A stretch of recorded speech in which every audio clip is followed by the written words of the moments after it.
बिस्मिल्लाहिर्रहमानिर्रहीम। अस्सलाम वालेकुम। आज हम बनाएंगे एक स्पेशल किस्म की बहुत ही ज़बरदस्त सी दाल की एकदम परफेक्ट और बहुत ही आसान सी रेसिपी।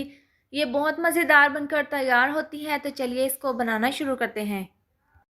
तो स्पेशल किस्म की दाल बनाने के लिए हम सबसे पहले एक बाउल ले लेंगे और इसके अंदर हम चारों दालें डाल देंगे। तो सबसे पहले चने की दाल 200 ग्राम हम इसके अंदर डाल देंगे, 200 ग्राम मसूर की दाल, 200 ग्राम मूंग की दाल और यहाँ पर हमने 100 ग्राम ली है माश की दाल। ये थोड़ी सी लेसदार होती है, इसलिए हम इसका कम ही वज़न रखेंगे। तो ये हम इसके अंदर डाल देंगे 1 से 2 ग्लास पानी और इसको मिक्स कर लेंगे और खुले पानी में 3 से 4 बार हम इसको अच्छे से धो लेंगे, ताकि इसके अंदर जो भी मट्टी वगैरह होगी वो निकल जाएगी। तो यहाँ पर हमने दालों को अच्छे से धो लिया है। इसके बाद हम इनको प्रेशर कुकर में डाल देंगे। इस तरह से दालें डालने के बाद हम इसके अंदर 3 से 4 ग्लास डाल देंगे पानी। इसके बाद 1 चम्मच डाल देंगे नमक, 1 चम्मच भरकर हम इसके अंदर डाल देंगे पिसी हुई लाल मिर्च और आधी चम्मच डाल देंगे हल्दी पाउडर। इससे दाल में अच्छा सा कलर आएगा। और 2 चम्मच हम इसके अंदर डाल देंगे धनिया पाउडर। ये तमाम पिसे हुए मसाले डालकर हम इसको मिक्स कर लेंगे। इस तरह से मिक्स करने के बाद हम इसके अंदर 2 लहसुन के इस तरह के जो पीस होते हैं वो हम 2 डाल देंगे इसके अंदर और प्रेशर कुकर का ढक्कन बंद करके हम इसको 7 से 8 मिनट के लिए पकने के लिए रख देंगे। 7 से 8 मिनट के बाद ढक्कन खोलकर हम चेक कर लेते हैं, तो दालें यहाँ पर बिल्कुल अच्छे से गल चुकी हैं और जो हमने लहसुन इस तरीके से इसके अंदर डाला था, इसको हम निकाल कर अलहदा प्लेट में रख लेंगे और इन दालों को हम एक अलहदा कढ़ाई में निकाल लेंगे।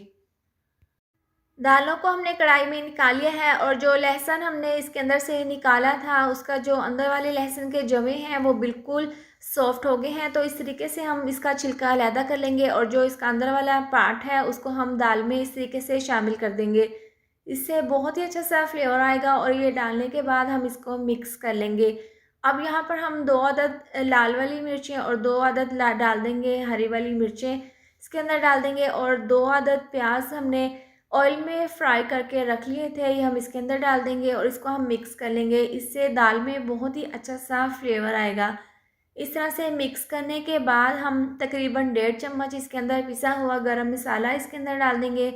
इससे दाल में बहुत ही अच्छी सी खुशबू आएगी। ये डालकर हम इसको मिक्स कर लेंगे। ज़बरदस्त सी हमारी ये दाल तैयार है। बारीक कटा हुआ सब्ज़ धनिया हम इसके ऊपर छिड़क देंगे और इसको हम साइड पर रख देंगे। अब जो हमने दाल के ऊपर स्पेशल किस्म का तड़का लगाना है वो हम तैयार कर लेंगे। दाल के ऊपर तड़का लगाने के लिए पैन में 2 कप के करीब ऑयल को गर्म कर लिया है। इसके अंदर हम 8 से 10 अदद लहसुन के जोवे बारीक काट कर इसके अंदर डाल देंगे और हल्का सा गोल्डन कलर आने तक हम इनको ऑयल में फ्राई कर लेंगे। जब लहसुन में हल्का सा कलर आ जाएगा तो आधी चम्मच हम इसके अंदर डाल देंगे साबुत ज़ीरा। ये डालने के बाद हम इसके अंदर तकरीबन 10 अदद गोल वाली सुरख मिर्च डाल देंगे। इससे दाल की बहुत ही ज़बरदस्त सी लुक आएगी। ये डालकर हम चंद सेकंड के लिए इसको पका लेंगे। तो ये ज़बरदस्त सा दाल के लिए स्पेशल किस्म का तड़का तैयार है। इसको हम दाल के ऊपर डाल देंगे।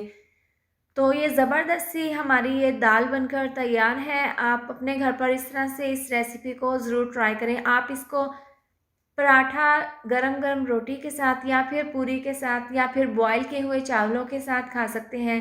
बहुत ही मज़ेदार ये बनकर तैयार हुई है। इसके साथ ही अगर आपको ये वाली वीडियो पसंद आई हो तो इसको लाइक और शेयर करें। चैनल पर नए हैं तो इसको सब्सक्राइब कर दें और साथ दी हुई बेल को भी प्रेस कर दें, ताकि मेरे आने वाली हर नई वीडियो का नोटिफिकेशन आपको मिलता रहे। अल्लाह हाफिज़।